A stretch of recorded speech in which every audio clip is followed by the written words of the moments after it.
All right, next video. Well, the truth. John Kiriakou on Jeffrey Epstein. Was he a spy? And did he really die to suicide? Chat, let's get into it. Is that the CIA has the highest divorce rate in all of government because... That makes sense. Dude, they like killing people. They always lying. Now you gotta hop on a game. I'm gonna hop on a game after this video. You are trained to lie. All day. You lie all day, every day. And a lot of guys can't turn it off when they go home at night. Well, I was one of 14 people asked if I wanted to be trained in the use of what they called enhanced interrogation techniques. I was the only one of the 14 who said no. Besides being immoral and unethical, I thought it was illegal. It was illegal. Bush is saying, no, we don't torture. He looks in the camera, we do not torture. It's all a lie. Oh yeah, there was that like camp in, oh fuck, what was it? Was it Guantanamo? No. Oh my god, I'm like blanking out. But well, I said that the CIA was torturing its prisoners, that torture was official policy, and that the policy had been personally approved by the president himself. The president was a bald-faced liar. One of my former bosses called me and said, you know the shit's going to hit the fan now, right? And I said, I know. I'm ready for it. You know, everybody comes out of prison with PTSD. Everybody. I'm not watching your Rick Roll app. I believe very strongly that he was an Israeli access agent. Did he work for the CIA? No way. You a good liar? I think I am a good liar, yeah. Hey guys, it's Carlos Watson. I've come Who is this guy? to Washington, D.C. to have one of the most important conversations I've ever...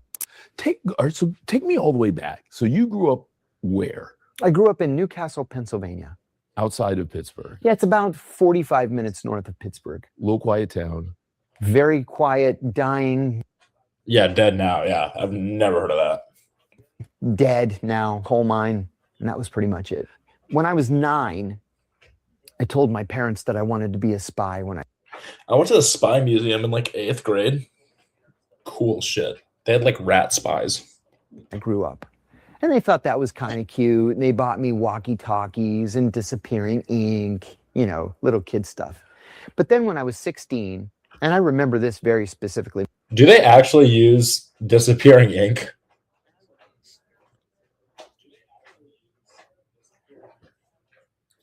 My dad and I were driving down Old Plank Road past Fraser's Pond.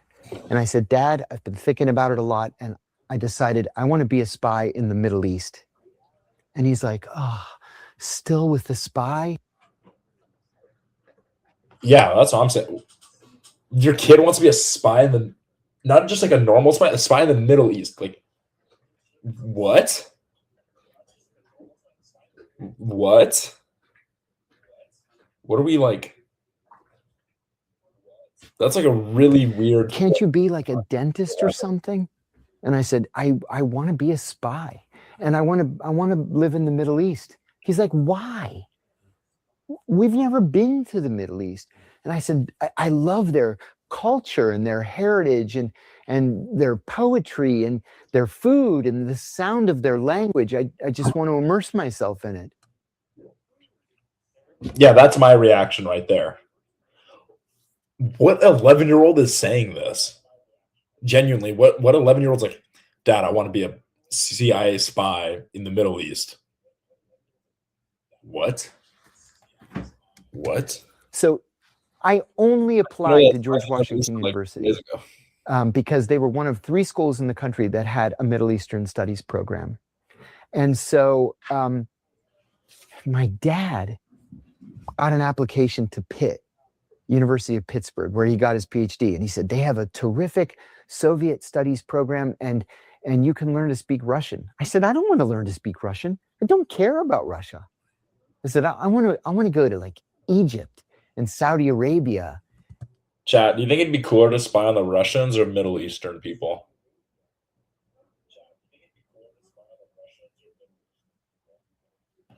I think it'd be cooler to spy on Russians. Like, hear me out. Like, bro, the Russians got some crazy shit going on. Like, they got like big ass submarines. They're always up to some like stuff. You know what I mean, bro? That Middle Eastern people, like, what are they doing? What are they up to? I guess we're gonna find out. But like, And Oman, I don't know, I feel like being a spy. So I never sent in the PIT application. Not for Russians, but like, I only applied to GW. And he said, what if you don't get in? I said, oh, I'm going to get in. And I did. And then I got my bachelor's degree in Middle Eastern studies, but my specific concentration was Islamic theology. I studied, I hit the sweet spot. Yeah, what is theology?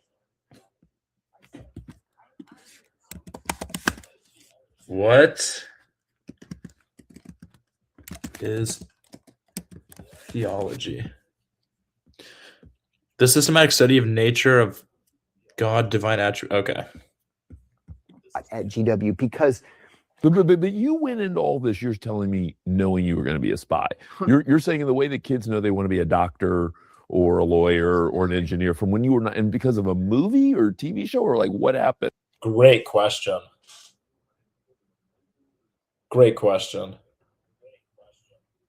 Dude. no. Like, my sister wants to be a doctor because she watched Grey's Anatomy in like middle school, and she's just like still in that phase of her life.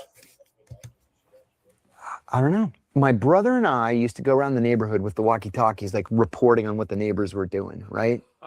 And then we would write notes to ourselves. But I do remember. Why we spy on the neighbors? That's funny. We went to my grandparents' house for Christmas, 1975. So I was 11.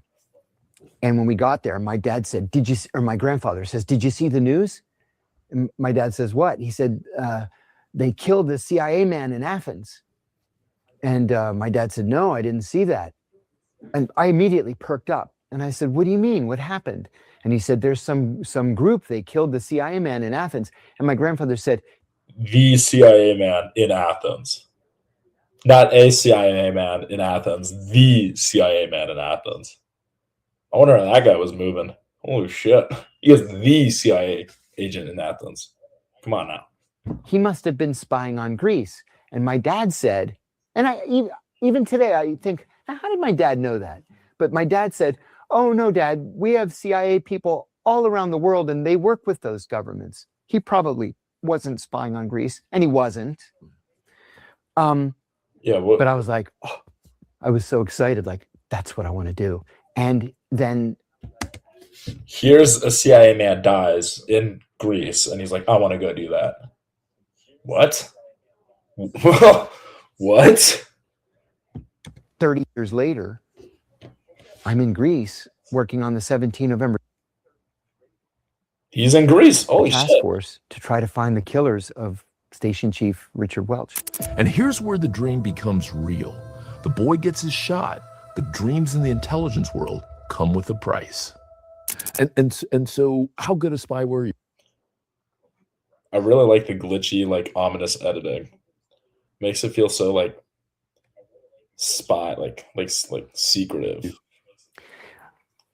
I'll tell you my station chief's words rather than my own. I'm very proud of this. He put me aside one day and he said, I've been in the agency for 25 years and I've made 9 quality recruitments. I remember every single one of them. He said, you've been here for 2 years and you've recruited 5 people, badasses, terrorists. He said, you have a knack for this.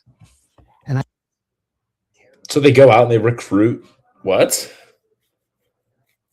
Wait, so they recruit like random people to be spies? I told him, I have never in my life been so happy and fulfilled in a job as I am here. Really? And why? What about it was fulfilling? I don't know.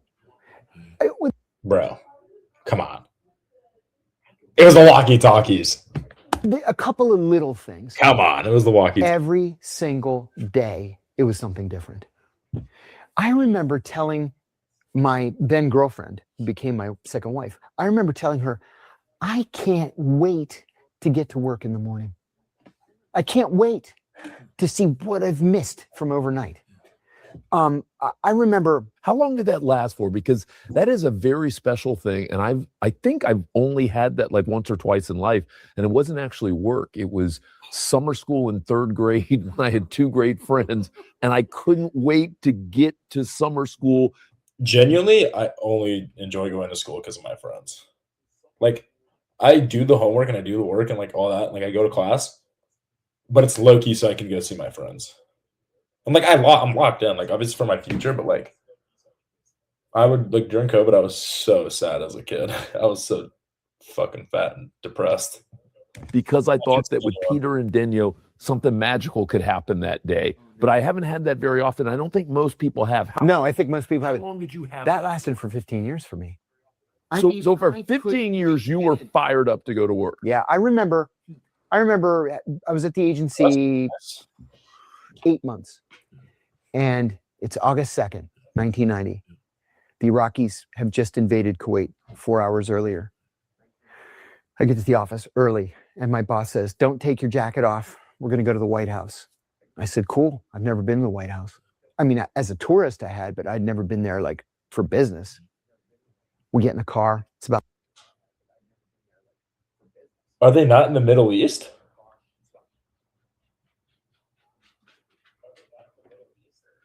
About 7 a.m, drive to the White House. This Marine is there at the door, the West Wing.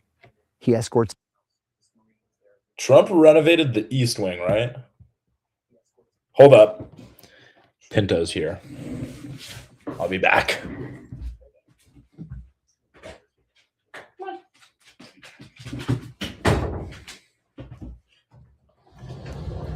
I'm looking gonna grab it. Wait, hold on. Bro, where's there like warm blankets or something? Here, Parker. I'm grabbing a blanket, chat. Oh, move, move.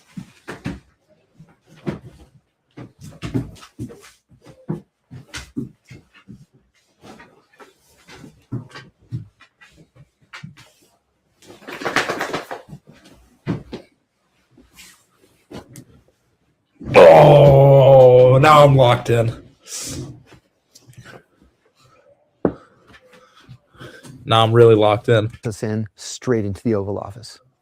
There's the president, the vice president, the national security advisor, the CIA director, and then my boss and me. The president says, "Gentlemen, please sit." So we all sit. President and the vice president are in these really comfortable, like wingback chairs. The national security advisor and the CIA director are in these like less comfortable looking, like dining room chairs. And my boss and I are on the couch.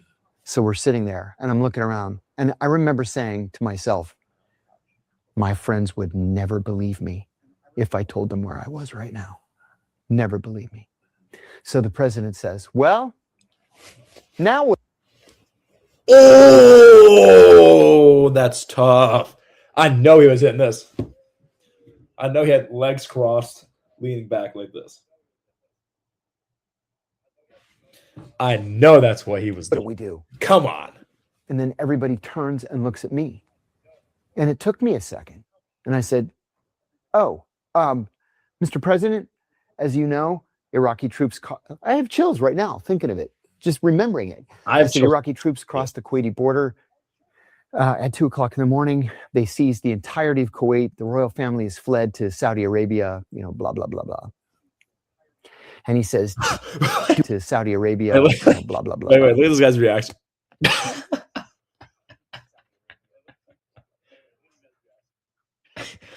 And he says, "Oh my. Do we know who is in charge in Kuwait right now?" I said, "Yes, sir, we do. The Iraqis made an announcement that Dr. Ahmed Khatib is now the occupation governor of Iraq. Do we know anything about him?" I said, "Yes, sir." I had actually written an article about him a month earlier just because he was interesting to me. What a coinkydink. This interview is so locked in, bro. I said, "Yes, sir. He's a medical doctor. He hates the royal family because his mother was a slave in the household of the royal family. They had slavery until 1955.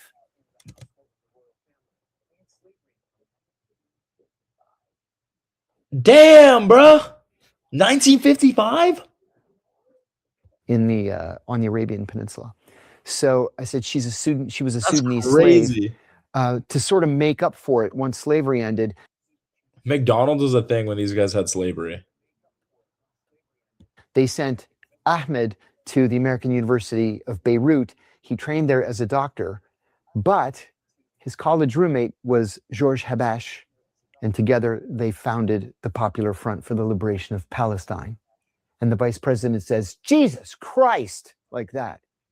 And the president just goes like this, and he says, "Gentlemen, thank you. That'll be enough. I need to think about this." Well, later that afternoon, Being the president must be so stressful. So stressful. Holy shit. Like, this is like an average day for this guy, too. If you're president. Yeah, dude, this must be so stressful. What's the first thing you enact? Oh, I'm banning shirts for women. Margaret Thatcher, That's a joke. famously I'm not actually. called him. He genuinely didn't know what to do.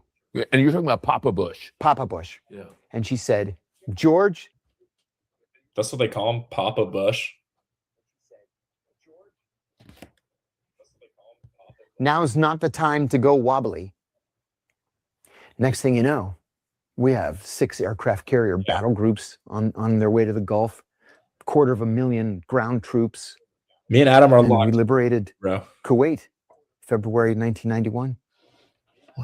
Wow. Yeah. And you played a role in that how were you 30 yet? I was 20. 26? 26. And he's just like, bro, that's not even out of college.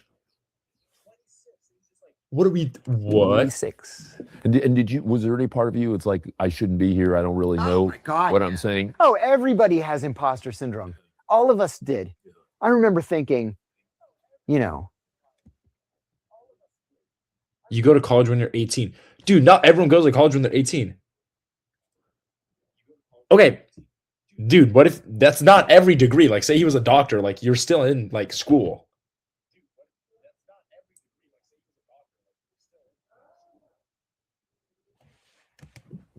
why me? Who am I? I'm just some guy from Pennsylvania. And here I am sitting with the president, telling the president what to do. Yeah, it must be a surreal feeling. Chat, how do you think that felt? Telling the president what to do here. That's like out of a movie. So why you? I mean, like, real talk. I could take exactly. Why at 26 were you sitting in there talking about war? I am the luckiest. Kenny 5216. It's a video about John Karaoke talking about Jeffrey Epstein, if he was a spy or not. That's part of the video, I think. Somewhere in the agency. Or locking in. Seriously, people tell me all the time, "Oh my God, you're such a great storyteller." Thank you. Yes, maybe I am. But Dude, I'm enjoy, also bro. incredibly lucky. I found myself in these historic situations over. Fuck no, that guy's totally chilling in Israel. Bro. He had so many connections. No way he was killing himself just because he's in prison. The years. Historic. Even if he was in prison, I bet you he could like run shit from there.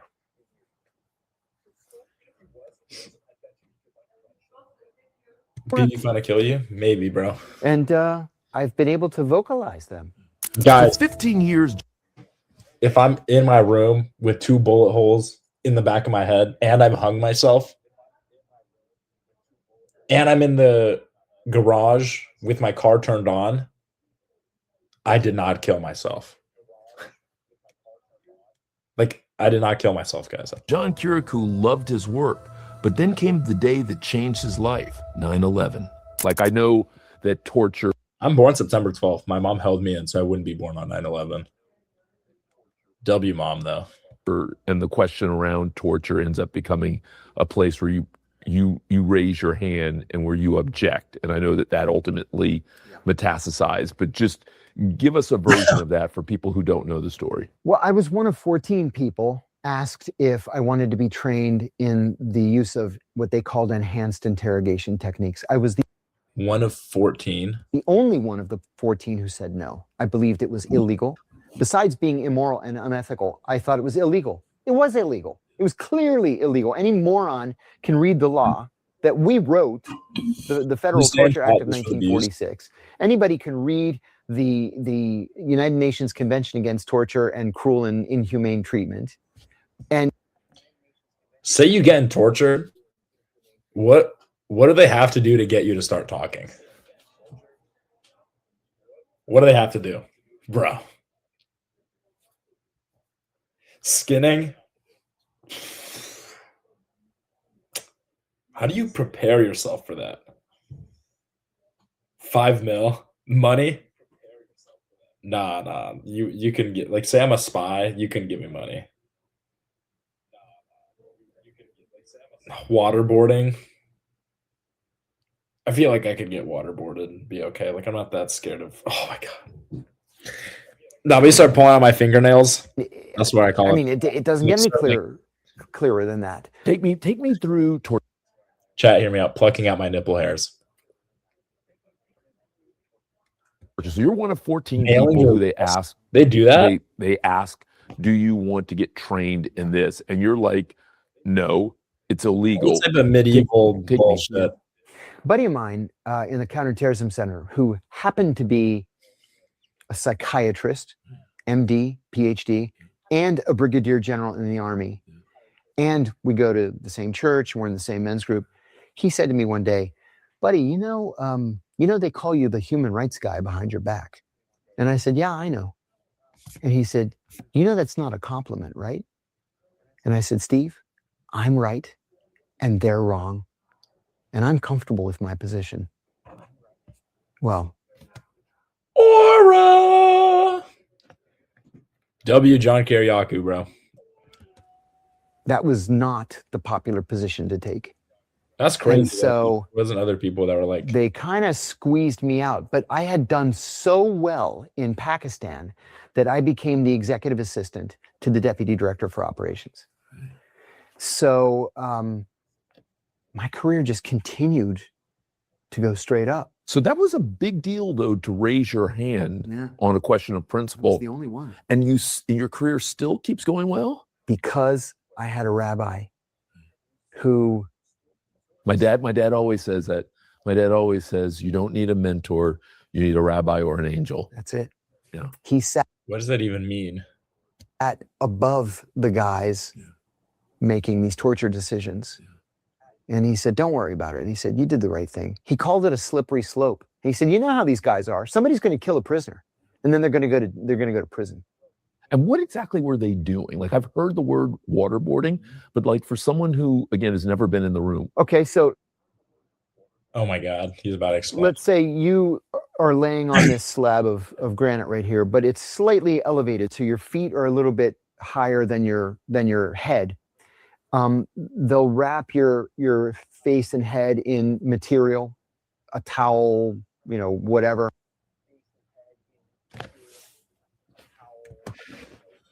Tie you down so you can't move, and then pour water on your face. So water gets in your mouth, you start to drown. In the case of Abu Zubaydah, he actually did drown. His heart stopped. He had to be revived so they could torture him more.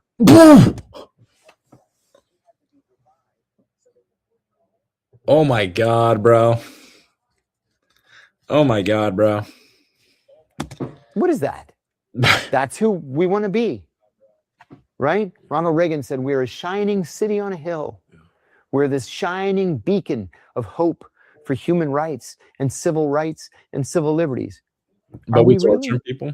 But I know some people, and I'm assuming Dick Cheney types came to you and said, come on, John, cut the shit. And I said, if you want to be for torture, knock yourself out. But you have to change the law because the law is clear.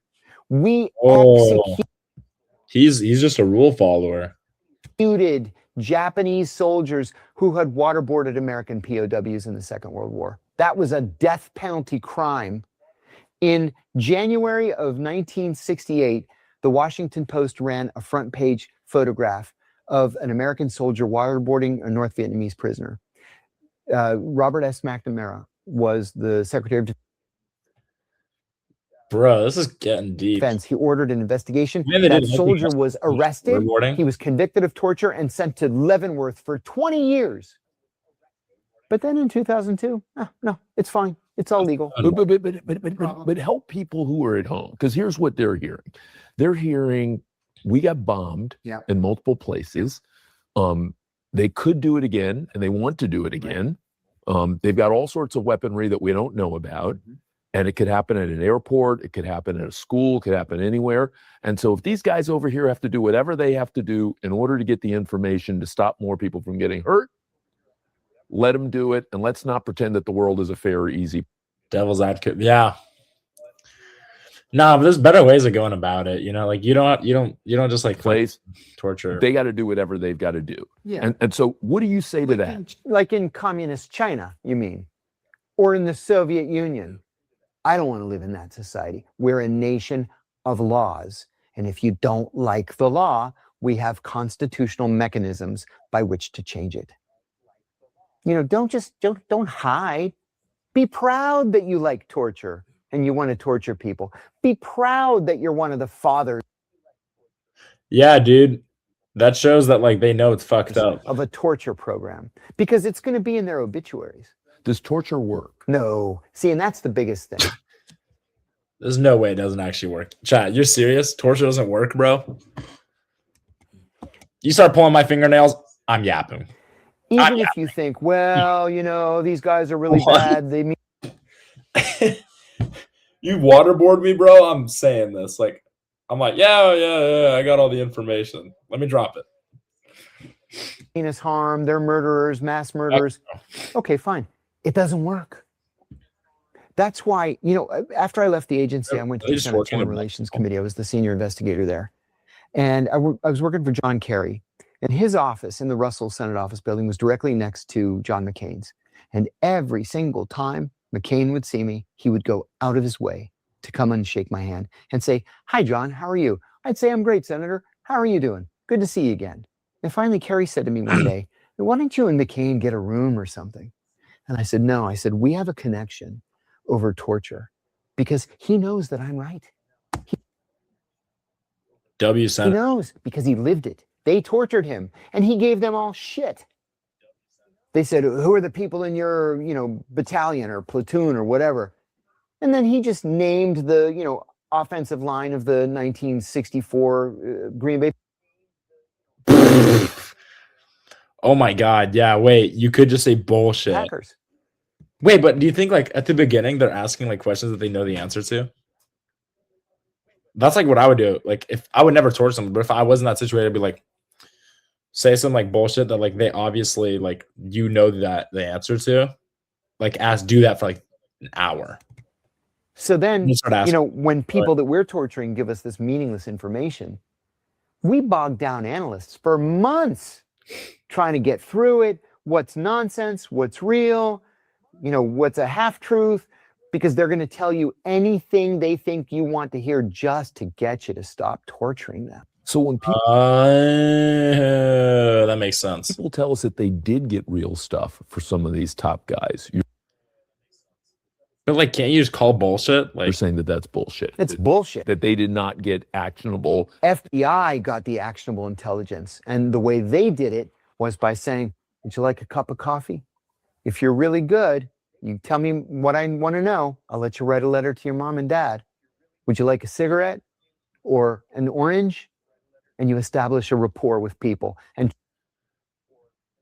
yeah, Loki, that does seem like a better method because then they're like more likely to treat them with respect. And the next thing you know, you can't shut them up.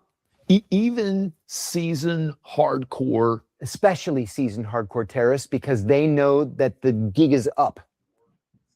So I said this to Abu Zubaydah. I said, "Listen, I am the nicest guy that you're going to meet in this experience. My colleagues are not nice like I am. You know that your life is over. So what's Left of it, it can be easy or it can be terrible. It's up to you. Fuck. What do you think How do you feel about torture? Should that be used? How do you feel about that? about torture? Should that be used at all? How do you feel about that? I mean, it depends on the severity of what they've done. Are you talking about like torture and get information out? Torture to get information, yeah. I mean, oh yeah. I mean, if they have some valuable information that, you know, say Yeah, it depends on the cruciality of the information that might be needed. Now, say like, you know, when it's like, I don't know, take something, steal something. No, I don't think someone would be tortured. But I mean, if they're a high value person, they have a lot of information that we need to take down a terrorist or something like that. I think that, yeah, it would actually be, you know, like, it just depends on how far they're willing to go. Bruh. I mean, broadly, I would say no, but I'm sure there's a case I could think of where a form of torture would fit this certain crime or whatever. But overall, I think we should steer away from it. No. Yep. So how do you end up in jail? W opinion. Just yeah. Oh, he ended up in jail because he fucking was telling all their secrets. How do you, because we're not talking about 30, 40 years ago. We're talking about, you know, post Martin Luther King Jr. and I Have a Dream. We're talking about, you know, post Vietnam, Moral Conscience, post Muhammad Ali. So how do you end up in jail? How is that possible? Brian Ross of ABC News called me and said that he had a source who said that I had tortured Abu Zubaydah. I said that was absolutely untrue. I was kind to Abu Zubaydah. I was the only person. Did he really have it, or do you think he was bullshitting you? He was baiting you? No, he had a source. I ended up going to work for Brian at ABC. I was the counterterrorism consultant at ABC for 3 years. He was telling the truth. Terrorism? Your sister? Logan Limby, what the fuck are you talking about? So he said, well, you're welcome to come on the show and defend Limby, yourself. bro. I had never spoken to a journalist before. I didn't know that was an old trick that they use. So the Red Cross, Amnesty International, and Human Rights Watch had all come out with papers, with studies saying the CIA's got a torture program. And they kept saying, no. Log limb. Oh, no, there's no torture. Bush is saying, no, we don't torture. He looks in the camera, we do not torture. It's all a lie. So I called Brian. I said, I'll give you your interview. And I decided, whatever he asks me, I'm going to tell the truth. Well, I said that the CIA was torturing its prisoners, that torture was official policy, and that the policy had been personally approved by the president himself. Damn, bro, what the fuck? The president was a bald-faced liar. If I was in the CIA, you said that? Yeah. And the president said the next day, it was kind of funny to me. He said, I don't know this man. I've not met this man. I don't know why this man would throw me under the bus. And was it true? Did you know W? No, I had never met him. But he was a war criminal. Damn. So the FBI began investigating. John Karaoke on Jeffrey Epstein. Was he a spy, and did he really die by suicide? So right now he's just talking about like some random CIA shit. It's like super interesting. But yeah, we're gonna get to the Epstein stuff in a bit. Getting me the very next day, dude, the day after the. Did you know that that by virtue of you saying that was going to happen? Like, had you been in the apparatus? It's like an interview. Yes. And so why? Yeah, that's what I'm saying. Because I was right. They were criminals. They were breaking the law. We are either going to be a nation of laws or we're not. We're going to be a nation of chaos. And I don't want to be the citizen of a country that exists in a state of chaos. One of my former bosses called me and said, you know, the shit's going to hit the fan now, right? And I said, I know, I'm ready for it. And then was he really ready for it? A retired deputy director of the CIA emailed me. I saved the email as a souvenir. And he said, you've chosen a difficult road. I'm glad somebody did. I only wish I had had the courage to do it myself. Damn, what the fuck? That's got to be aura, though. You got, like, you open that email, you're like smirking and shit. So they investigated me for a year, and the Justice Department determined Make sure you guys because are we have a all those law if in you this haven't country already. saying that it is illegal to classify a crime, and torture is a crime, that I hadn't committed any crime. 3 weeks later, Barack Obama becomes president. And a couple of weeks after that, John Brennan becomes the Deputy National Security Advisor for Counterterrorism. John and I always hated each other. Oh, fuck. And he was one of the fathers of the torture program. He was the executive director of the CIA when they came up with it. He was the number 3 in the CIA. He sent a memo to Eric Holder, the new attorney general, saying, charge him with espionage. And Holder wrote back and said, my people don't think he committed espionage. And Brennan wrote back and said, charge him anyway and make him defend himself. So they investigated me for 3 more years, tapped my phones, intercepted my emails, followed me everywhere I went for 3 years. You were aware of this? I was not. I thought it was over because we got a declination letter from DOJ saying, we found no crime, you're free to go. They were just spying on his ass like that? What? Bro, you think they Hold watched? on, you're a super sophisticated guy. You followed people yourself. I was an instructor in surveillance. Yeah, how did he not figure it out that he was getting watched? And you weren't aware that they were following you for 3 years? They were that good? Not around my own house. It's just I wasn't looking for it. Overseas, I was constantly looking in my side view mirrors, constantly. Oh, he felt safe. Not in Arlington, Virginia. And you didn't have any friends whispering to you, say, hey, John? Nobody said a word. So they arrested me in January of 2012. That's crazy. Charged me with 5 felonies, including 3 counts. 3 counts of espionage? Espionage, which can carry the death penalty, I might add. And they were about to kill us. They waited until I went bankrupt from legal fees, and then they dropped the espionage charges. I hadn't committed espionage. Oh my God, they packing his ass up. Telling ABC News that the CIA's committing crimes, that's not espionage. So how do you end up inside, though? I hope we got another CIA agent like this guy in like 20 years that just talks about like the Epstein shit. Because they told me that they had dropped the charges without prejudice. And if I didn't take a plea, they had to save face.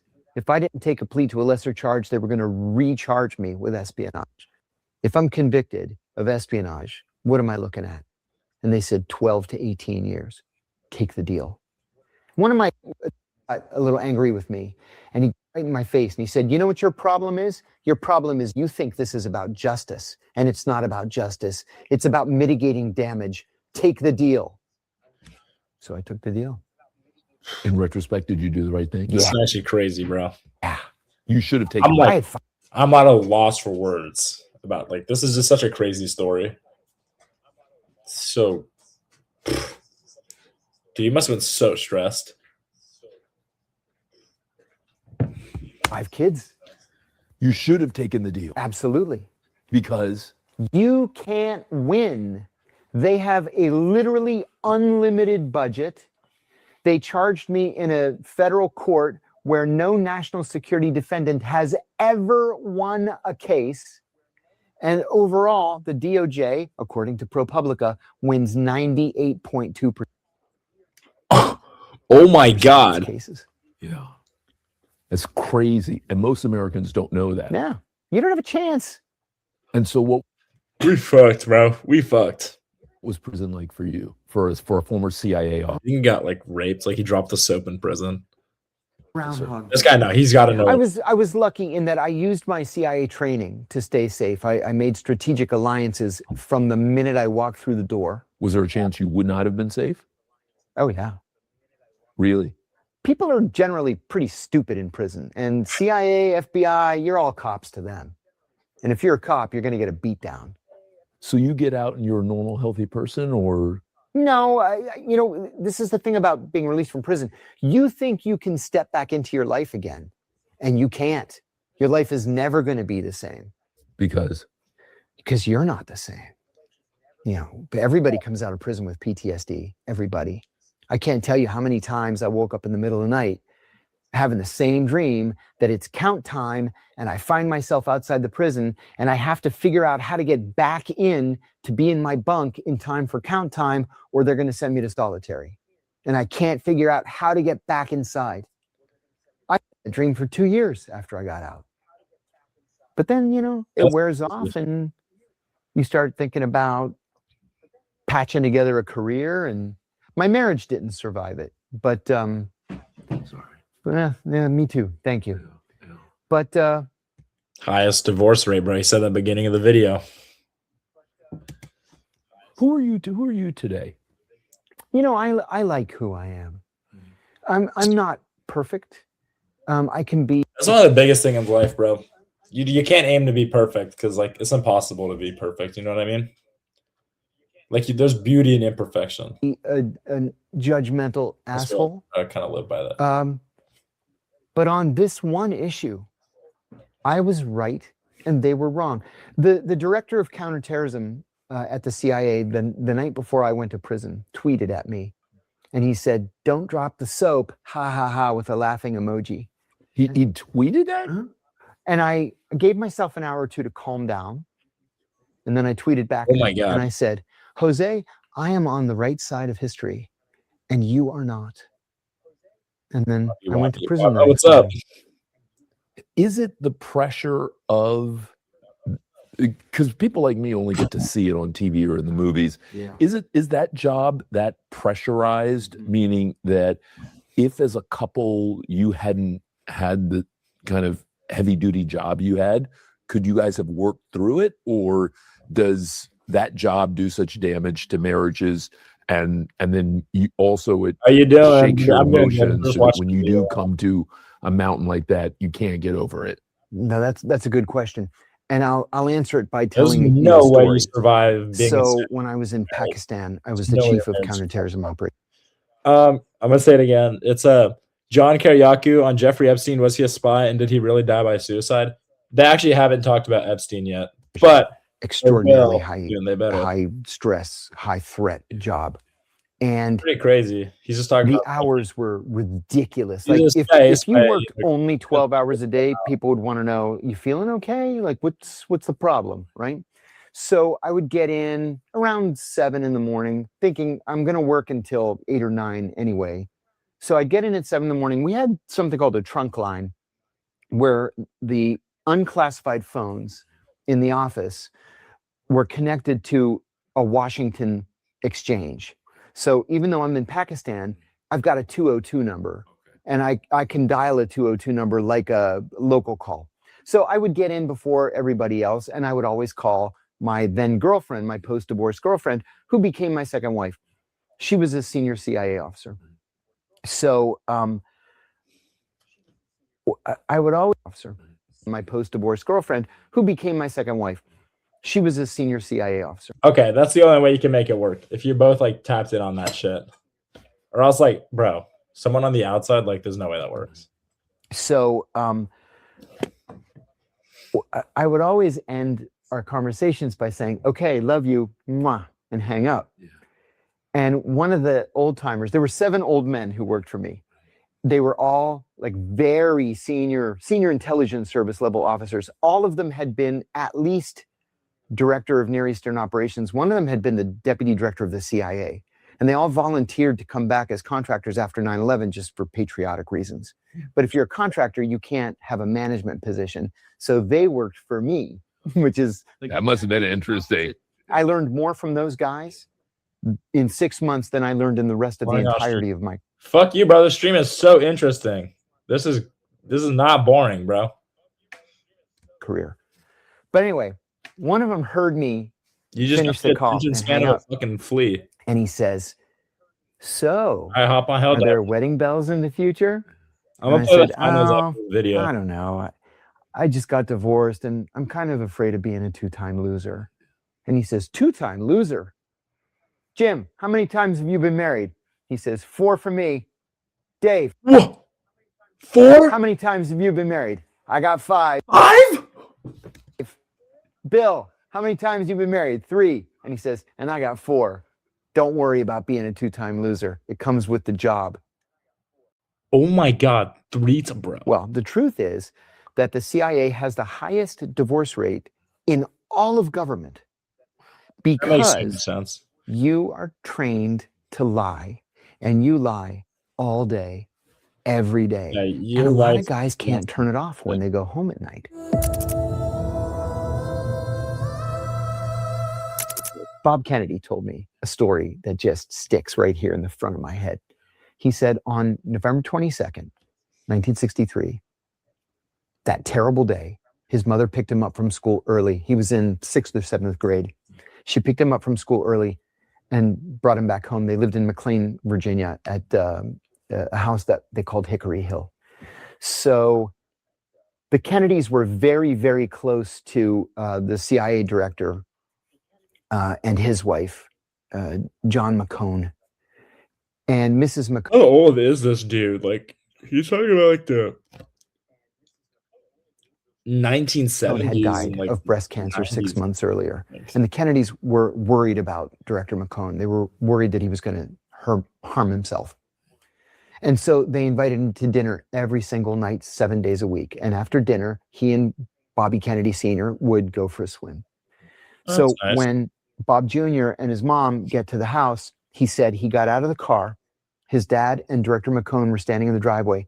And when he walked past them, he heard his father say, "Tell me your people didn't do this." And McCone said, "I don't know who did it." He didn't say, "Of course my people didn't do it."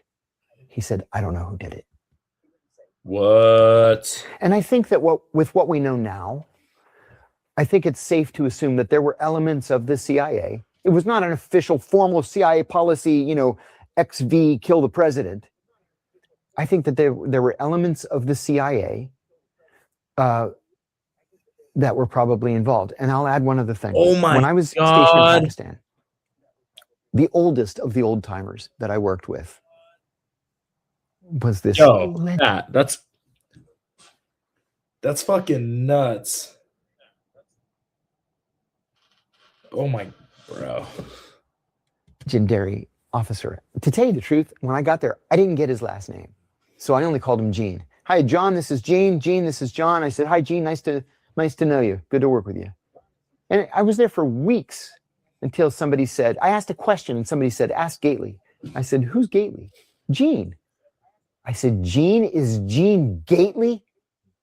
He said, "Yeah, who'd you think he was?" I said, "The commander of the Bay of Pigs operation is working for me." Bro. And he said, "Yeah." That's So we all lived in the same guest house. It was a very small guest house. So we would have breakfast together, go to the office, have dinner together. So I went up to him nice. and I said, "Gene." Lucky that'd be so much fun, just like working with your homies. We all had that like dream as a kid, like when we were kids in like elementary school, that we would all live in like a big like house together, like one of those like YouTube groups. And we'd like all just have a job and like have fun, do whatever every day, all day. I didn't remember. "You're Gene Gately? You commanded the Bay of Pigs?" And he says to me, "Fucking Kennedy, we could have won that thing." And that was the very first time I ever saw that flash of anger. And I thought, oh, I understand 1963. Do you think Jeffrey Epstein was a spy? Jeffrey Epstein, he was a spy? Or like maybe not a spy, Yes. but like on that, like Say more. I don't know. I think there's not a ton of evidence, obviously, but I know like he was close with He's who still Barack alive. was Right, visiting him a he's lot. Just Prince Andrew, like he was involved with every country. Why would he not be a spy? And like he was involved with just all the elites, politicians. He didn't even really have like qualifications or anything for that, really. So I think it was definitely some level of spy. And Ghislaine Maxwell's father, worked for the Mossad. So there's that. that's what I'm saying. That's what I'm saying. What do you think about Epstein? No, yeah. I believe very strongly that he was an Israeli access. Told you, bro. He's on that. Did he work for the CIA? No way. Yeah, not the CIA. Why do you say no way? To spy on Bunny! whom? The CIA's job is to collect foreign intelligence. What foreign intelligence did he have? He's spying on Bill Clinton and Bill Gates and Prince Andrew. That's the Israelis. Did he commit suicide? Oh, I was about to say something, but this is low-key more interesting. I believe he did. You really believe What? he did? People don't realize that in the Bureau of Prisons, everybody has his head up his ass.